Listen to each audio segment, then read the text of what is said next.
you have become extremely effective as a kontrabida. Katulad na lamang sa Half-Sisters. Yes po. Tama? Opo. Okay.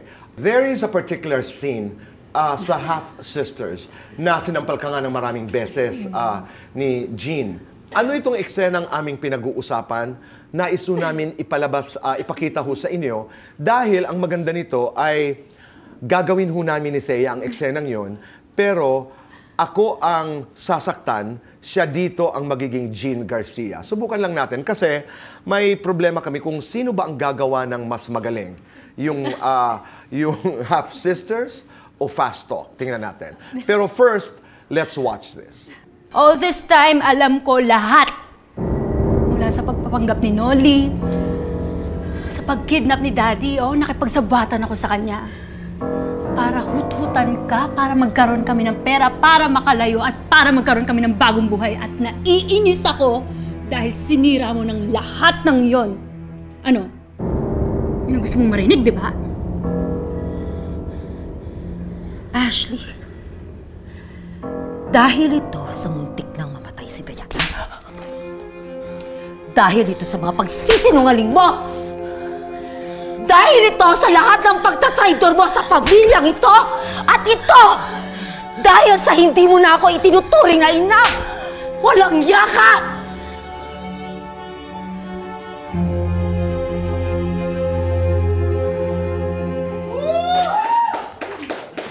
Sandali lang, ha? Ako ang sasampalin? Ang sakit nun, no? Sobrang sakit. Ang sobrang sakit. Lumilipad na po yung ulo ko eh. Hindi, kasi yung una, napaupo ka talaga. At saka nakita niyo po, umatras siya, bumuelo. Right. hindi, tayo ka. Yung bago yung eksena doon, Yes. di ba, ganun kayo? Gumanon talaga siya. Ashley, para makaganon, no? Pero ngayon, gagawin natin ang eksenang ito. Ako, ikaw magiging Jean. Game. Isa pong karangalan ng masaktan ng isang Tito Boy Abunda.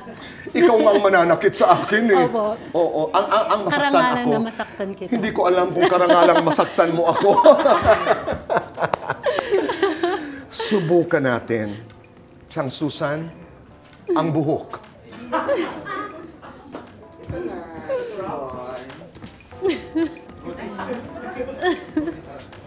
Huwag kayo maingay. Nagko-concentrate ako.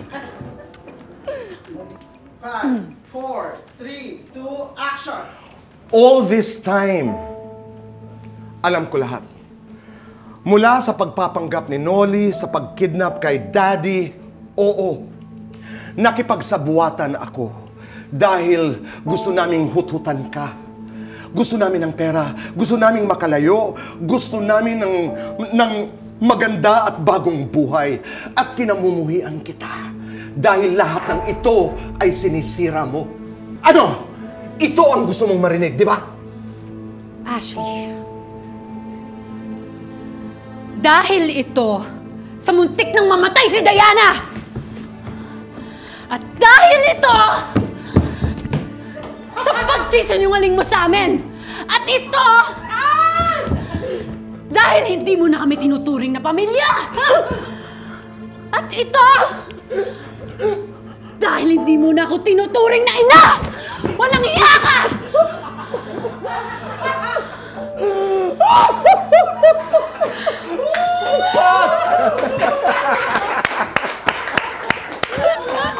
Ang galing-galing mo naman.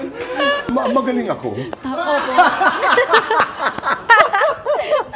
Pero ang maganda, kasi hindi lang kontrabida ang ginagawa mo. You also do bida roles. Yes. Nakakatawid ka eh. Meron bang pagkakaibang atake mula kontrabida hanggang bida? Sa totoo po, nahihirapan ako magbida na Bakit? mabait. Feeling ko po hindi talaga ako mabait. Napakabait mo nga. Talaga nahihirapan ka? Opo, kasi parang yun yung kailangan ko matutunan eh. Kasi pakiramdam ko, nalilimitahan ako kapag mabait ako. Unlike kapag kontrabida Kontrabida? ako, actually nakaka-empathize ako. At saka nakakapaglaro ka. Yes.